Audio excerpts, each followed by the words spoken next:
परिवार ने एक अजीब पूल पाया जो उनकी इच्छाएं पूरी कर सकता है, लेकिन इसके बदले में उसे किसी को खाना होगा और आप नहीं जानते कि आगे क्या होगा। यह कहानी 1992 की गर्मियों में शुरू होती है। बिस्तर पर एक लड़की है जिसका नाम रेबेका है। उसे नींद नहीं आ रही है। रेबेका खिड़की से देखती है और बाहर पूल में एक छोटी सी चलने वाली नाव देखती है। लड़की अपने भाई टॉमी के कमरे में झांकती है। वह गंभीर रूप से बीमार है।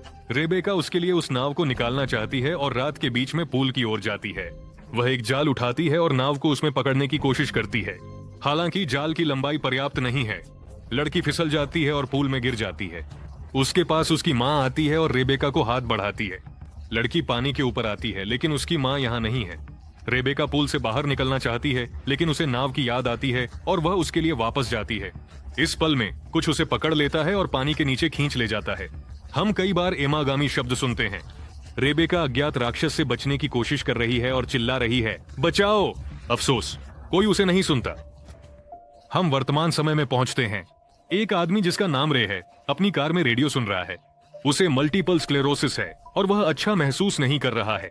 उसका परिवार एक नए घर में जा रहा है और रियल एस्टेट एजेंट से बात कर रहा है। यह पता चलता है कि यह आदमी एक प्रसिद्ध बेसबॉल खिलाड़ी है, लेकिन उसे बीमारी के कारण अपने करियर को छोड़ना पड़ा। अब रे अपनी पत्नी एवा और किशोर बच्चों इजी और एलियट के साथ शोरगुल वाले शहर से दूर एक नया घर ढूंढ रहे हैं। हमारे नायकों के बीच कई घरों में उन्हें सबसे ज्यादा एक खूबसूरत हवेली पसंद है जिसमें एक निजी पूल है। यह काम नहीं कर रहा है, लेकिन इसे साफ किया जा सकता है। रे ने स्वीकार किया कि उसने हमेशा एक पूल वाले घर का सपना देखा है। आदमी पानी को छूना चाहता है और गिर जाता है।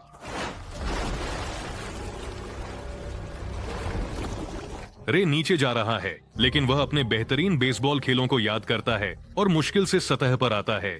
उसके परिवार ने आदमी को ढूंढ लिया। वह यह विश्वास दिलाता है कि वह ठीक है। रे एक और मेडिकल चेकअप से गुजरता है और जानता है कि उसकी बीमारी बढ़ रही है। उसे सलाह दी जाती है कि वह सक्रिय खेलों को तैराकी से बदल दे। आदमी एवा से कहता है कि वह उस पूल वाले घर को खरीदने की बहुत इच्छा रखता है। उसे लगता है कि वहीं वे एक नई जिंदगी शुरू कर सकेंगे। जल्द ही परिवार वास्तव में उस हवेली को खरीद लेता है और अपने बिल्ली सिडर के साथ वहां चला जाता है। इजी और एलियट नई स्कूल में जाना शुरू करते हैं और लड़की वहां जल्दी से नए दोस्त बना लेती है। परिवार पूल को साफ करेगा ताकि उसमें तैराकी की जा सके। अब यह ज्यादा अच्छा नहीं महक रहा है, लेकिन इसे ठीक किया जा सकता है। पूल की सफाई के दौरान रे अपनी हाथ को गंभीरता से घायल कर लेता है। पूल के तल में एक छिद्र से काली पानी बह रही है। परिवार सफाई विशेषज्ञों को बुलाता है और पता चलता है कि यह कोई सामान्य पूल नहीं है, बल्कि एक प्राकृतिक स्रोत का है। वह भूमिगत स्रोत से पानी लेता है और वास्तव में खुद को नवीनीकरण करता है। कुछ दिनों के बाद पूल नया जैसा दिखता है और रे का पूरा परिवार खुशी खुशी उसमें खेल रहा है। एवा तल में कुछ सिक्के फेंकती है और बच्चों को उन्हें ढूंढने के लिए गोताखोरी करनी होती है। रे भी तैरता है क्योंकि यह उसकी थेरेपी का एक हिस्सा है। लगता है हमारे सभी नायक पूरी तरह से खुश हैं। शाम को रे अपनी कैमरा ढूंढता है और पुराने पारिवारिक त्योहारों की रिकॉर्डिंग्स को फिर से देखता है। एवा थोड़ी और तैराकी करने का फैसला करती है और पूल के पास अपने बिल्ली सिडर को देखती है। जानवर बहुत डरा हुआ लग रहा है। महिला सोचती है कि बिल्ली बस पानी से डर रही है। उसे लगता है कि पूल के पास रे आ रहा है, लेकिन असल में वहां कोई आदमी नहीं है। लाइटिंग चमकने लगती है और एवा जल्दी से पूल से बाहर निकलने की कोशिश करती है। वह देखती है कि उसके बच्चे अपने बिस्तरों में शांति से सो रहे हैं और रे के कमरे में वापस लौटती है। एवा कहती है कि पूल में लाइटिंग बदलनी चाहिए। हम देखते हैं कि पानी पर फिर से एक खिलौने की बच्ची की नाव दिखाई देती है। सिडर डरते हुए गरजने लगता है। सुबह बच्चे पूल में एक बिल्ली का पट्टा पाते हैं। बिल्ली कहीं नजर नहीं आ रही है और परिवार उम्मीद करता है कि वह बस भाग गई है। रे अपनी कटने की जगह से पट्टी हटाता है, लेकिन उसकी हाथ पर कोई चोट नहीं है। यह बहुत अजीब है। एवा को बुरे सपने आने लगते हैं। वह देखती है कि रात में उसका पति पूल में तैर रहा है, जैसे कि उसे कोई बीमारी नहीं है। एक और चिकित्सा जांच में यह स्पष्ट होता है कि रे ठीक हो रहा है। उसका मल्टीपल स्क्लेरोसिस रिमिशन के चरण में चला गया है। डॉक्टरों ने कभी भी ऐसी प्रगति नहीं देखी। रे खुश है। वह सुबह से शाम तक पूल में तैरता है क्योंकि उसे विश्वास है कि यही चीज उसे बीमारी पर काबू पाने में मदद कर रही है। एलियट अपने पिता से उसके साथ तैरने के लिए कहता है।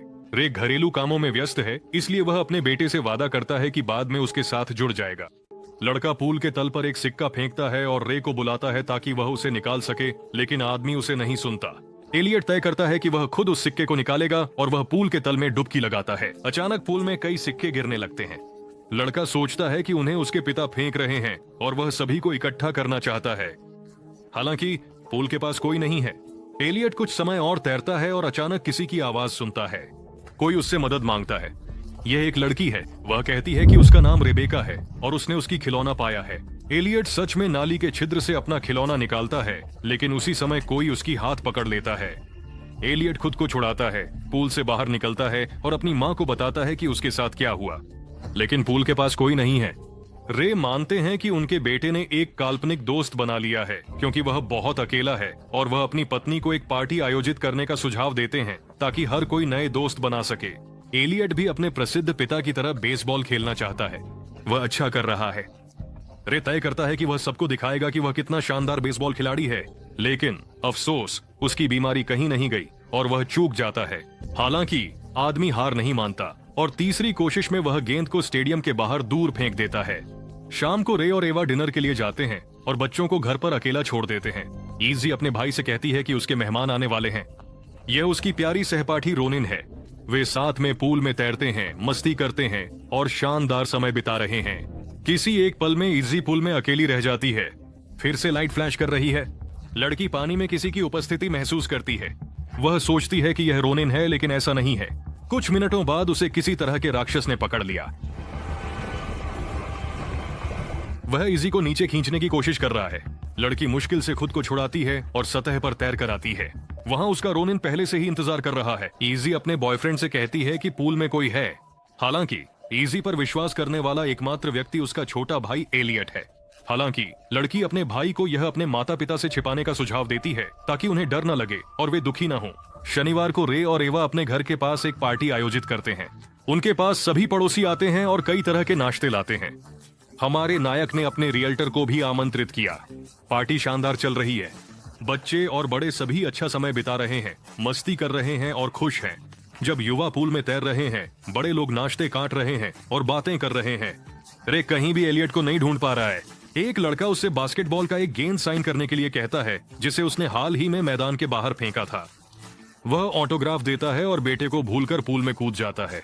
एवा रियल्टर के साथ रसोई में बातचीत कर रही है। महिला स्वीकार करती है कि उसने उनसे कुछ छिपाया है।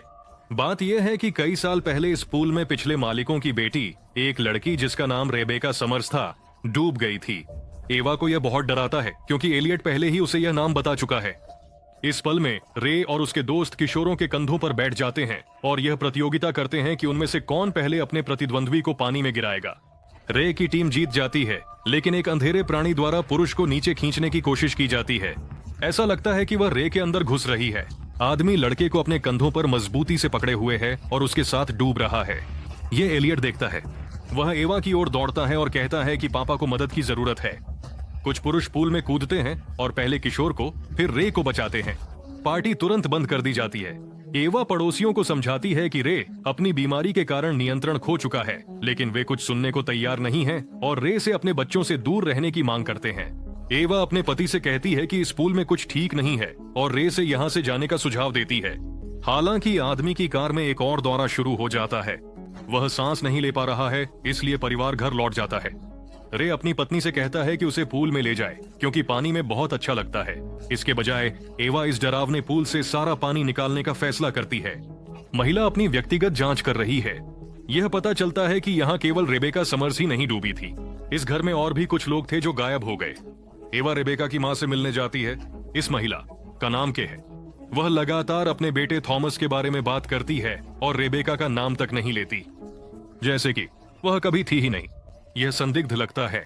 एवा के साथ अपनी कहानी साझा करती है और स्वीकार करती है कि उनके पूल में कुछ बुरा है, कि बहुत नर्वस है, लेकिन वह एवा को पूरी सच्चाई बताने का फैसला करती है।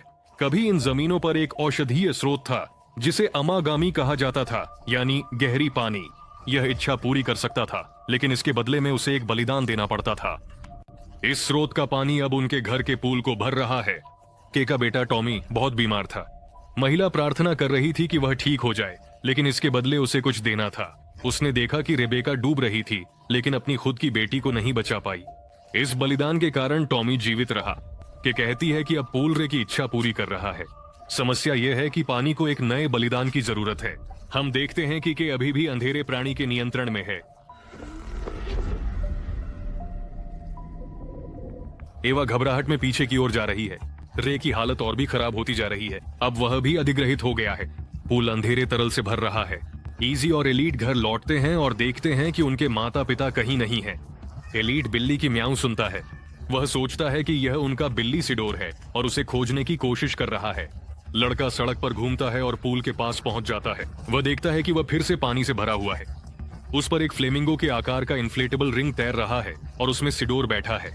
एलीट उसे निकालने की कोशिश करता है, लेकिन यह अंधेरे प्राणी का जाल है। यहाँ कोई बिल्ली नहीं है, बल्कि एक ऐसा राक्षस है जो एलीट को नीचे खींचने की कोशिश कर रहा है। पूल खुद को एक ढक्कन से ढक लेता है। इजी अपने भाई को बचाने के लिए दौड़ रही है। एवा प्रकट होती है और वे दोनों मिलकर बहुत मुश्किल से ढक्कन को हटा देते हैं। महिला अपने बेटे के लिए गोताखोरी करती है, लेकिन उसे कहीं नहीं दिखता। वह फिर से गोताखोरी करती है। इजी अपने पिता के लिए घर की ओर दौड़ती है, लेकिन वह ठोकर खाकर टूटे कांच पर गिर जाती है। उसे बहुत दर्द हो रहा है, लेकिन हाथों पर कटने से भी बुरी चीजें हैं। इजी रे को ढूंढ लेती है और देखती है कि उसका पिता अंधेरे प्राणी से अधिग्रहित हो गया है। वह अपनी ही बेटी पर हमला कर रहा है। इजी पागल रे से बचने की कोशिश कर रही है और उससे छिपने की कोशिश कर रही है। घर में खुद ब खुद टीवी चालू हो जाता है। इजिया ने अपने पिता की बेसबॉल लड़ाई को नोटिस किया। एवा आखिरकार एलीट को ढूंढ लेती है। उनके चारों ओर कई डरावने राक्षस हैं और फिर से उन्हें नीचे खींचने की कोशिश कर रहे हैं, लेकिन रेबेका की आत्मा प्रकट होती है और हमारे नायकों को पूल की सतह पर आने में मदद करती है। एवा अपने बेटे को कृत्रिम श्वसन देती है। उसकी पीठ के पीछे रे प्रकट होता है, कहता है कि अब बहुत देर हो चुकी है और अपनी पत्नी पर हमला करता है। एवा इजी को बेसबॉल बैट से बचाती है। कुछ अच्छे वारों के बाद आदमी होश में आता है। उसे काले पानी से उल्टी आ रही है। एलीट खांसने लगता है। उसे घर की ओर खींचा जा रहा है। हम देखते हैं कि उसमें भी कुछ समा गया है। रे समझता है कि अंधेरा प्राणी तब तक नहीं रुकेगा जब तक कि उसे अपनी बलि नहीं मिल जाती। अपनी पत्नी और बच्चों को बचाने के लिए वह स्वेच्छा से पूल में लौटता है और तल में गोताखोरी करता है। राक्षस उसकी बलि को स्वीकार करते हैं और एलीट को बेहतर महसूस होने लगता है। कुछ समय बीत जाता है। एवा अपने पति के पुराने रिकॉर्ड को फिर से देखती है और पूल का पानी निकाल देती है। रे यहाँ नहीं है। परिवार इस घर में रहने का फैसला करता है ताकि कोई और अंधेरे प्राणी से प्रभावित न हो। वे ठेकेदारों को काम पर लगाते हैं और अपने पूल को मिट्टी से भर देते हैं।